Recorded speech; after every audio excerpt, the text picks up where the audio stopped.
ნაკვალებს და მოვედით სად თუ არა აქ ავტობანში. და მასპინძლობს ტრადიციულად ავტობანის დამფუძნებელი ბატონი ბაკურ ხუნდაძე.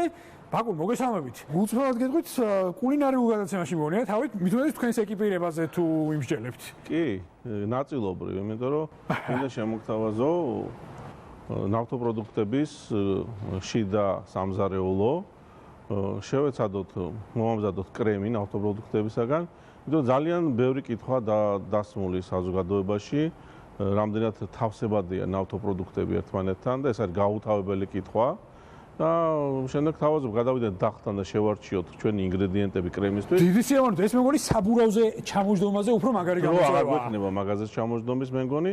დიდ კულინარიაში მივდივართ. მინდა მოგილოცო ყველა დღესასწაული რომელმაც ჩაიარა. მე მგონი ჩავათავეთ ქართული კეიფის დრო და გადავიდეთ ჭრომაზე. ეხლა დესერტის დროა. კი ბატონო. კი ბატონო, გთხოვთ. მოკლედ ძალიან ფართოა სპექტრი და აქედან მოგვიწევს ჩვენ საკმაოდ საინტერესო ინტეგრაციის გაკეთება, როგორც ვთქვი. სრულად ვაკმაყოფილებთ ჩვენ ბაზარზე არსებული მანქანების მოთხოვნებს ყველა ფლუიდში რაც კი რამეწებობს. მოდი ეს ავიღოთ ახლა მინერალური ბაზის ზეთი, ეს არის 15-40 კლასიკური ზეთი. ნებისმიერ კენცთან მინერალები უხდება. მინერალური ბაზაზე 100%-იანი. რომელიც ევროპაში ჩაბარდა კაი 20 წელიწადია პატრონს და აღარ გამოიყენება თითქმის 0.1%-ია მისი გამოყენება. საკმაოდ საინტერესო პროდუქტი, რითიც მოვახდენთ ინტეგრირებას. ეს არის ნახევრადსინთეზური ზეთი, რომელიც ყველაზე მეტია ჩვენ გაყიდვაში, ჩვენს ბაზარზე, რაც საკმაოდ გავრცელებული ზეთია. ესეც ევროპაში ძალიან იწევს ამის გამოყენება. და 5.40. 5.40 სინთეტიკური ზეთი. ესეც სინთეტიკა. არის სულად რადიკალურად განსხვავებული ამ ზეთებისგან. კი ბატონო, აი ამეთი ჩვენ მოვახდენთ საინტერესო. დიახ. ამას ჩვენ ერთმანეთში ავუშვით. ისე თუ ასე ყველა ძრავი ზეთი აი ამ გრადაციამდე მიდის. სამ გრადაცია. სამი გრადაცია. კი ბატონო. ახლა შემდეგ მოდი ავიღოთ ავტომატური კოლოფის ზეთები. მოკლედ ნახოთ რა გამოვაქვს, ხო? ავიდეთ. წავიდეთ. ზენგვერის საკმაოდ საინტერესო კულინარიული თავგადასავალი. დავიწყოთ, მოკლედ. აბა რა ვქრჩევთ? საიდან დავიწყოთ? ეს რომელია? 15-40. 15-40, კი ბატონო.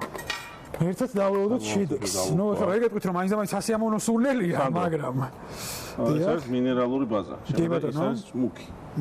ზეთი რაც უფრო ხარისხიანია. შემდეგ უფრო და უფრო ღიავდება. უფრო ღიავდება, კი ბატონო. შემდეგ გავუშვათ ნახევარსინთეტიკური, რომელიც უფრო ღია უნდა იყოს ახლა. კი ბატონო. იმიტომ რომ ზეთის რო იყო ადრეში და ესეთ შეხედულება რომ თაფლივით არის, ხედავ, ოდნავ ღია წამოვიდა. ოდნავ ღია, კი ბატონო. თაფლივით არის ზეთიო და რა კარგია, ეს არნიშნავს სიკარგეს აბსოლუტურად. ეს უკვე ინტეგრაცია. ხელია და პლანტი ეს სულებით არის კარგი. დიახ. პირიქით თანამედროვე ზეთები მიყავთ იქ მათ შეიძლება ხელი გახდეს ის რომ მარტივად შეაღწიოს შრეებში, უბრალოდ ხელი, უფრო ღია თეთრთან მიახლოებული. კი ბატონო. რაც უფრო თეთრია ზეთი, მით უფრო სინთეტურია, მით უფრო მაღალხარისხიანი. კი ბატონო. ეს ჩვენ მივიღეთ სამი ერთმანეთისგან განსხვავებული ზეთის ინტეგრაცია. კი ბატონო. ფერი მაინც და მაინც არ შეუცვლია, იმიტომ რომ კარგად ჩანს, ვთხოვ ოპერატორს რომ უფრო ახლოდან გვანახოს ეს ინტეგრაცია. კი ბატონო. ვინმეს არ შეეპაროს ეჭვი. იქნებ შერევა არ მოხდაო. დიახ. და საბოლოოდ რეზულტატის სახით აი რა რეზუმირება რა რეზუმირებისკენ შეიძლება წავიდეთ. აბსოლუტურად გამჭვირვალე მასაა, არაფერი ამას აჭრის არ აქვს და საერთოდ მინდა რომ ქართულმა მოხარებელმა გაიგოს, რომ ეს კითხვა ისმევა ყველაზე ხშირად. დიახ. რომ ხომ არ აიჭრება, რამე ხوار მოვაძრავს, არა. არსებობს კონვენცია, ევროკონვენცია, ამას როგორც ესევე აღიარებს API ამერიკის ნავთობპროდუქტების ინსტიტუტი. ზუსტად იგივე მოთხოვნა აქვს, რომ ზეთები ერთმანეთთან შერევის შემთხვევაში არ უნდა იჭრებოდეს. ბაკურ, ერთი ესეთი კითხვა მაქვს. ჩვენ გავაკეთეთ აბსოლუტურად ერთი ბრენდის რამდენიმე სამი მიმართულების ინტეგრაცია. შესაძლებელია მნიშვნელობა მაგალითად აი აბსოლუტურად სხვა ბრენდის ზეთის, აბსოლუტურად სხვა ბრენდის ზეთთან ინტეგრაცია. აი ეს რამდენად კარგად იმოქმედებს ავტომობილის. აი შემდეგში, ნუ უკვე ორი ბრენდი გვაქვს, მაგას მნიშვნელობა არ აქვს აბსოლუტურად, იმიტომ რომ 5.40-ის ფორმულა არის 5.40-ის ფორმულა, 10.40-ის არის 10.40-ის ფორმულა. და ნუ იქ მინერალური ბაზის ფორმულა არის მინერალური ბაზის ფორმულა. ასე რომ რეალურად რა ბრენდი ამას მნიშვნელობა არ აქვს, მით უმეტეს ხარისხიან ბრენდზე როცა ლაპარაკი, აუცილებელი არის ზეთები იყოს ურთიერთთავსებადი, როგორც ერთი ბრენდის, ასევე სრულიად სხვადასხვა ბრენდები. ანუ ეს არსებობს ერთიანი სტანდარტი და შესაბამისად ყველა მწარმოებელი, აბსოლუტურად ყველა ბრენდი მიყვება ამ სტანდარტს და შესაბამისად ზედმეტი კითხვებისგან რო ვიყოთ თვითონ დაზღვეულნი, რადგანაც ავტომობილები ვართ და მეტწილად ეს კითხვები პლუს მინუს ყოველდღიურობაში გაგვჩენია. აბსოლუტურად სხვადასხვა ბრენდების აღრევა პრობლემას ძრავისთვის არ აჩენს. არანაირად არ დაჩენს. არ აჩენს. კი ბატონო. შესაბამისად უკვე აი დამატებით შეგვიძლია თუ არა გამოვაცხოთ უკვე დამატებითი ტორტი და დამატებითი ინგრედიენტები შეგვიძლია ამბობ. ეს კითხვა არის. კი ბატონო. მოდი, ეხლა ესეთი გადავღაროთ, მე ვიღაცამ არ იფიქროს რომ ჩვენ უნდა გვარჩევს. აუცილებლად. ჩაუშვათ იქ სადაც უნდა ჩადიოდეს. ნახმარიზეთი. თოდა ხანი დაიწუროს, მანამ ჩვენ მოამზადოთ, მოდის, მოხადოთ. კიდევ ერთი სახურავები. კი ბატონო, აი ეს რა არის კიდევ ერთხელ განუმარტოთ მაყურებელს. Mercedes-ის 236-14 ესეთი ტიპის კლასიფიკაცია არის, ეს არის სინთეტიკური ბაზაზე დამზადებული. ძალიან ესეთი ყველაზე მეტი გავრცელებული მანქანა როგორც იცი, აი ჩვენთან 211, 210 გვანთვალებენ მანქანებს რო ეძახიან. კი ბატონო, ეგრეთ წოდებული აშკარიკა Mercedes-ები უკაცრავად ჟარგონისთვის. ახალის და 2000 წლამდე და 2000 წლის მე რომელიც გამოდის, ამ კლასიფიკაციამ გადაფარა ყველაფერი. ყოველში უბრალოდ აი ეს სტანდარტები, სითხელის სტანდარტები ძალიან მნიშვნელოვანია. ნუ ძრავშიც არის ეს მნიშვნელოვანი, მაგრამ აქ ლაპარაკი იმაზე, რომ ესენი ერთმანეთთან შერევის დროს არ იჭრება, ისინი თავის ფუნქციას ასრულებენ. უბრალოდ შეიძლება ყოველმა იმუშაოს სრულყოფილად და ნაკლებად სრულყოფილად დააგვიანოს გადართვები თქვა იქ სიბლანტის თქვა ან მაღალი სიბლანტის ან დაბალი სიბლანტის გამო და თქვა ზეთის ტიპის გამო, მაგრამ არავითარ შემთხვევაში ის კოლოფს არ გააფუჭებს. თუნდაც მინერალური ბაზა ის კოლოფს არ გააფუჭებს. კი ბატონო. აფუჭებს კოლოფს გამოუცვლელობა ზეთის თავის დროზე. აფუჭებს ძრავს ზეთის გამოუცვლელობა თავის დროზე. მესმის. დაიწურებოდა უკვე და შეგვიძლია გავაკეთოთ ინტეგრაცია, თუმცა კიდე თუ არის შესაძლებელი. კი ბატონო, შესაძლებელია, მანამდე მე აქ გავაკეთებ გარკვეულ ექსპერიმენტებს.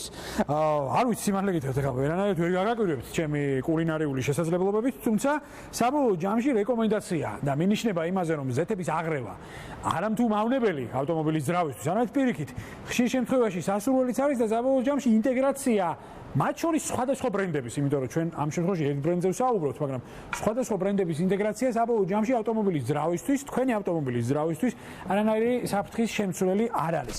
ბაკუ, რას გვიმზადებთ ახლა? კი, მოდი დავიწყოთ ახლა. კი ბატონო. პატე Dextron 3. Dextron 3. ნუ Dextron 2 იყო, Dextron 3 დაახლოებით 15 წელი დომინირებდა ბაზარზე. გამოდენიმე გრადაცია მიიღო, მაგრამ ეს არის მინერალური ბაზა. ის გამოიყენება რულის ჰიდრავლიკებშიც ესევე. და აქ არის ხომე ტვინის ჭამა რო ყვითელი, წითელი, არანაირი მნიშვნელობა არ აქვს ამას. არანაირი. ეს ზეთი, როდესაც იქნება ის არის ეხა წითელი ამ შემთხვევაში არსებობს ყვითელიც. ეს ზეთი, როდესაც იქნება არის სრულიად თეთრი, წყალივი. შემდეგ იყენებენ უბრალოდ საღებავს, იმის გამო რომ მისცენ განსხვავება, როდესაც იღურება ჰიდრავლიკიდან სითხე. ამ შემთხვევაში რომ გაარჩიოს სახელოსნომ საიდან წვეთავს ზეთი ძრავის უკანასკნელიდან ჩობალიდან წვეთავს თუ ავტომატური კოლოფი უშვებს საიდან ზეთს ან საიდან ღურის მაგაზეც მხოლოდ ეს ფუნქცია აქვს ფერს დადგინდეს საიდან იღურება ზეთი სხვა ფუნქცია არ აქვს. აი ხა მოვიტანე მე ყვითელი ესევე ჰიდრავლიკური ზეთი. კი ბატონო. რომელიც შეესაბამება ATV-ს Dextron 3-ს. კი ბატონო. ხო, ნუ აქ საინტერესო ინტეგრაცია გვაქვს წინ. კი ბატონო. აი მოდი ყვითელი. გაუშვით წითელში. ალბათ უნდა აფეთქდეს ახლა როგორც თქვენი ქართველი მოხმარებელი და ხელოსნები. გაღიავდა ზეთი მეტი არაფერი. აბსოლუტურად მეტი არაფერი. ამის საჭრა არის შეუძლებელი. მოდი ახლა დავამატო ATV იაპონური ATV-ი. ესეც წითელი არის. მუქი წითელი არის შეხედე. სრული კოქტეილი შეგვიძლია მოამზადოთ. და Mercedes-ის სრული სინთეტიკური ზეთი. სრული სინთეტიკა, კი ბატონო, წავიდა. უფრო გადავიდნენ წითელზე, იმიტომ რომ წითელი გარჩევადი გახდა უმეტად, ვიდრე ყვითელი და მივიღეთ რაღაც საოცარი ბორდოსფერი ინტეგრაცია, რომელსაც შემდეგ აუღებთ. მოდი ესე ჩავყაროთ. ჩავყაროთ, კი ბატონო. მოდი ახლა მევცდი არევას. თუმცა ჯერ ერთი ინგრედიენტი გვაქვს კიდე. არა, ის ინგრედიენტი ცალკეა. აი, სწორედ ამ ინგრედიენტის აჭრა ჩარევა შეიძლება ამაში. აჰა, თორე საბოლოო შემთხვევაში რას მივიღებთ? არა, აჭრით ალბათ ეს არ აიჭრება, მაგრამ შეიძლება დაზიანდეს ურლის ჰიდრავლიკა. ამაზე ცალკე დაგელაპარაკებით. კი ბატონო, აუცილებლად აურიეთ და არაფერი, აბსოლუტურად არაფერი. რაღაც წითელი ღვინოს შეფერილობის სითხე. სანდრო, ესე იგი, ზუსტად იგივე ხდება ამაში. დიახ. არაფერი აჭრის და მაგვარი არ ხდება. დიახ. კი ბატონო, მადლობა. არაფერი აჭრის მაგვარი არ ხდება, რეალურად ვიღებთ ინტეგრაციას, საკმაოდ საინტერესოს, მადლობა. და მინდა ესე მომხმარებას ვუთხარო. დიახ. ავტომატურ კოლობს, ნუ აშემშილებს ერთისაგან. იმის გამო რომ დადიხართ და ეძებთ, ყვითელია, წითელია. საერთოდ აქაც სამი გრადაცია ისევე როგორც საავტომობილო ზეთებში, ძრავი ზეთებში, ნახევრად სინთეტიკა და მინერალი. კი ბატონო. ჩვენ ახლა სამივე აურეთ ერთმანეთში. ესევე გაუთავებელი კითხვა ჩვენი მოხმარებლის. წითელი, მწვანე, ლურჯი ანტიფრიზი, აუ ისმის ხია, ამას რომ დავამატო. და აი ანტიფრიზების მოხდება, როდესაც წითელი ანტიფრიზი, კი ბატონო, რომელიც ესევე საკმაოდ გავრცელებულია, ის არის სილიკატ გამოცილი ანტიფრიზი. და არსებობს ის ყველაზე გავრცელებული ლურჯი ფერი და ასევე იაპონელებს აქვთ მწვანე. უყვართ მწვანე, მე არაფერი. მივიღეთ ლურჯი ინტეგრაცია. თვითონ წარმოებელები გეუბნებიან რომ სასაცილოა, ყველა ანტიფრიზის ბაზა არის ერთ და იგივე. არც ერთი მათგანი ერთმანეთში არ იჭრება. შეგიძლიათ თავისუფლად გზაზე მიმავალმა დაამატოთ. აქ არც გამოცვლა უნდა შემდეგში, არც ხარისხი ვარდება, არაფერი არ ვარდება. თავარია წარმოებელი იყოს ევროპელი ან ამერიკელი ან იაპონელი, არ იყოს ხათ რაღაც მეორადი ქვეყნიდან და ძალიან იაფი პროდუქტი. ჩვეულებრივ, აი რაღაცა სხვანაირი ფერი მივიღეთ, საინტერესო საკმაოდ იასამის ფერი. კი, იასამის ფერი, მაგრამ დაშავებით არაფერი არ დაშავდება, ძრავი არ გაფუჭდება, არ გაფუჭდება წყლის ნასოსი, არ გაფუჭდება თქვათ იქ თერმოსტატი, რომელსაც იწვევს თქვათ ანტიფრიზის არჩევსმა ძრავს. საკმაოდ საინტერესო ხილფაფები მოვამზადეთ ჩვენი ავტომობილებისთვის. აი ესე ვზრუნავთ ჩვენ ავტომობილებზე. ეს არის კულინარია ავტობანისეულად. მეგობრებო, ხალბატონებო და ბატონებო, აბა როგორ გინდათ ავტომობილი ხომ სოციალური მოვლენაა. ბაკურ ძალიან დიდი მადლობა ტრადიციულად საინტერესო მასპინძლობისთვის, პირდაპირ მნიშვნელობით და საინტერესო კერძებისთვის. ეს არის ყველაზე გავრცელებული კითხვები ჩვენს მოყოლებში. კი ბატონო, საინტერესო კითხვებზე პასუხებს მომავალში შემოგთავაზებთ, ასე რომ დარჩით ავტობანთან ერთად ჩვენთან ბიზნეს კონტაქტზე. ნახვამდის. მაშასე ამ დროისთვის სულ ეს იყო, ის გადამრჩენია ბედნიერი უქმეები გისურვოთ, ორ შაბათს შევხვდებით ერთმანეთს.